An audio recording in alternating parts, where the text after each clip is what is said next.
გუშინ თოვლი მოვიდა ისევ, თუმცა ძალიან ცოტა თოვლია იმასთან შედარებით, რაც წინა წლებში ხდებოდა ხოლმე.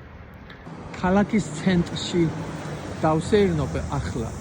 მინდა გაჩვენოთ აი ეს შენობა. ეს იყო ერთ-ერთი ყველაზე ცნობილი სასტუმრო ჩვენს ქალაქში, Warsaw Hotel.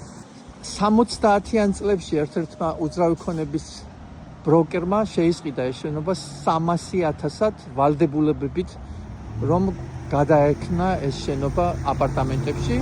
მან ზუსტად ასე გააკეთა და სულ რამოდენიმე წლის წინათ უკვე სხვა კომპანიამ შეიძინა ეს რამოდენიმე მილიონად, რათა გაერემონტებინა ეს აპარტამენტები და შეექმნა კომპლექსი, რომელიც მოემსახურებოდა ადამიანებს, ვისაც შეზღუდული შემოსავალი აქვს. ეს პროცესიც დასრულდა და ახლა შეზღუდული შემოსავლიანი ადამიანები ცხოვრობენ ამ აპარტამენტში.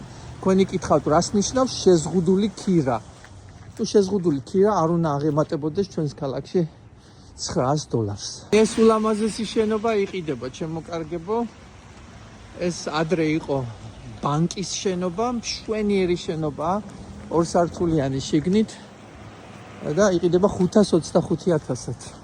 წარმოიდგინეთ ესეთი სასაცილო ფასები.